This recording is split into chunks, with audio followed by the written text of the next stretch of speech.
Imagine a civilization so ancient it makes the pyramids look new. A place called Kengir, the land of noble lords. Sounds like a fantasy epic, right? Wrong. This was real. Welcome to Sumer, humanity's first powerhouse city builders, speaking a language no one else on Earth used. Strap in, because their story is wilder than fiction. Sumer was an ancient civilization that began approximately 4,500 BCE. We call them Sumerians because of their unique, mind-bending language, Sumerian. Sumerians referred to their territory as Kengir, which translates to country of noble lords. Located in southern Mesopotamia, the people spoke Sumerian, which gave the civilization its name. Sumer consisted of city-states that rose to dominance in southern Mesopotamia. Enmebaragesi, the Sumerians' first monarch, led them into their first war in history. The war solidified Sumer's dominance in power in the region. Unfortunately, King Sargon of Akkad conquered Sumer in 2330 BCE. Elam, like Sumer, was an ancient civilization founded approximately 2700 BCE. The kingdom of Elam was situated in modern-day Iran and parts of Iraq. Scholars assume that the Elamites were the Medo-Persians' forebears. The first king of Elam is unknown, as the Elamite civilization's early history is difficult to trace. The Elamites were a dominant political force in Mesopotamia. They had long rivaled the Sumerians for a variety of reasons, including agricultural land and dominance. These confrontations resulted in the advancement of military tactics, which subsequently affected other cultures. However, Elam was defeated by the kingdom of Assyria in 645 BC, the first war ever recorded. As previously revealed, the Sumerians and Elamites fought the oldest conflict ever documented. According to sources, the conflict occurred in contemporary Basra, Iraq. The Sumerians were going on a war to expand their borders, as was customary in ancient times. As the more land a tribe captured, the stronger it became. King Enmebaragesi wasn't just chilling on a throne, he launched the first recorded campaign against Elam, which Sumerians into history's first recorded war. He successfully vanquished. Details about this war are few because the ancient Sumerians only recorded triumphs, not real battles. However, academics believe that the Sumerians won this war easily. As a result, the Sumerians expanded their borders. 2,700 years before Rome, before gladiators, before chess, this happened, the first recorded war ever. This was not the first conflict between the two kingdoms. Sumer and Elam had previously participated in non-war disputes. These fights were primarily between small groups of individuals who utilized primitive weapons in their battles. However, the earliest documented war used advanced weapons like swords and shields. Records show that King Enmebaragesi took the Elamites' weapons, marking the beginning of the use of iron and bronze weaponry in warfare. Archaeologists also recovered iron helmets dating back to 2500 BCE, indicating that Sumerian soldiers were well equipped. Why fight? Simple. Power, land, survival. King Enmebaragesi didn't want peace, he wanted an empire.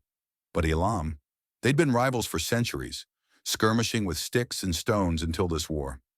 Centuries of skirmishes, sticks versus stones, suddenly became total war. Why? Sumer needed land, power, legacy, and Elam, they had all three. Sumer rolled up with bronze swords, iron helmets. Sumerian offensive weapons used in the Sumer and Elam wars. The Sumerians trained their soldiers and divided them into small groups and formations. First, organized military units. They wielded sickles, axes, knives, swords, javelins, and war chariots. Sumerians used wooden baskets mounted on 4 wooden wheels as battle vehicles. To accelerate the carts, 4 donkeys were used to pull them. Inside the war carts were 2 people, one in charge of the donkeys and the other armed with maces or spears. The war carts' purpose was unclear. They were either employed to convey men to the battlefield or to bring the commander to regions where he could be more effective.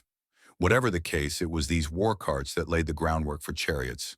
Their swords were approximately 24 inches long and composed of bronze.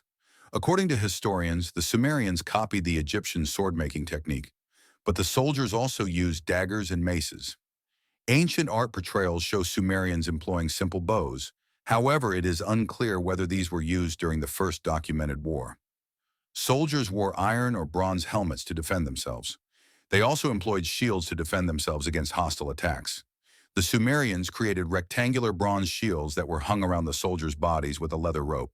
The shield's size and form made them useful against arrows as well. Iraq Museum in Baghdad in the British Museum. All of these contributed to the victory over Elam.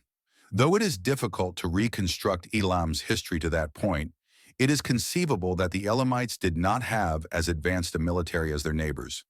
The Sumerians' sophisticated weapons and tactics were overpowering for the Elamites.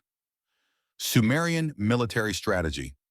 As we have already uncovered, Sumerian combat established the groundwork for future war weaponry and strategies. The Sumerians were among the first to employ a professional army consisting of thousands of men. Sumerians weren't just warriors. They were the first to invent the calendar, legal codes, and accounting systems. Their word for freedom, amagi, is the oldest known written reference to liberty. Surviving documents show that some city-states possessed armies of 5,000 soldiers. This was due to the need to protect themselves against invasion if the situation arose. Sumerian military units. These professional troops were organized into smaller units known as nubanda, each of which contained approximately 100 men. There was also the Shub-Lugal battalion, which served in the king's army. Their primary responsibility was to defend the king at all times and to manage the attacks, ensuring that the other units performed as planned. Then there was the Nixum unit, whose mission was to protect the household land. The Nixum was also responsible for recruiting soldiers from various clans. The constant supply of warriors to the main army granted the Nixum the power to own and preserve territory. The Sumerians also deployed light infantry, as represented in art dating back as 2500 BCE. The light infantry, known as Nim, was mostly utilized as skirmishers. Their job was to launch repeated irregular attacks on the enemy to disrupt their lines. The Nim's approach included disrupting opponents' supply lines or destroying their plans through surprise attacks. Sumerian depictions of warfare. This essay would be incomplete without discussing images of ancient Mesopotamian conflicts. These works of art were intended to commemorate significant triumphs, one of which is the stele of the vultures. A stele is a canvas made of wood or stone that depicts works of art, the stele of vultures. If you ever visit the Louvre, you can see the fragments of the stele of the vultures, etched stone evidence of the world's first known organized army. The stele of the vultures commemorates Lagash's victory over Umma, another city-state. Ernest de Sarzec discovered the stele in the 1880s, and it dated back between 2600 and 2350 BCE. The stele included engravings on both sides that were distinct from one another, with each carving representing a different part of the Sumerian military. Features of the vulture stele. On one side of the stele portrays a massive guy with a mace and an eagle with a lion head. Below the man is a net containing fallen Mesopotamian soldiers. The stele depicted Ningirsu, the deity of war, and Ninhursag, the goddess of fertility. The other side of the stele depicted the numerous Sumerian military groups. The four segments of the vulture stele. It was broken into four segments, the first of which featured the Ensi, ruler of the city-state Lagash. The Ensi was pictured striding over enemy soldiers, with vultures hovering overhead bearing the heads of slain soldiers in their beaks. As a result, it became known as the Stele of Vultures. The next portion had Sumerian warriors wielding spears and following the Ensi, who was shown in a chariot. The final segment portrayed a naked Sumerian priest executing a religious rite while standing on animal bodies. A group of workers with baskets on their heads was also there, as was a cow tied to a pole in front of a seated individual. Part of the fourth portion depicted a hand holding a spear and touching an enemy's forehead. The remaining sections of the fourth segment could not be located. The stele contained texts that appeared to describe the displayed scenes. The stele described a war between Lagash and Umma for agricultural land. However, some of these letters have been destroyed by nature, leaving us to wonder what they might have conveyed.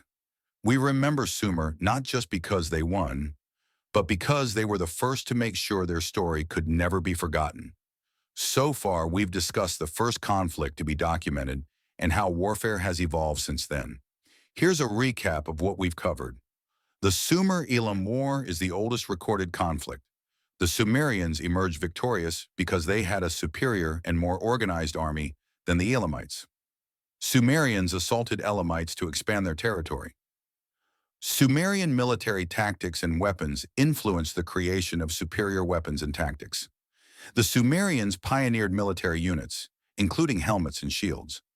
The stelae of vultures depicted fighting scenes and provided insight into Sumer's military strategy.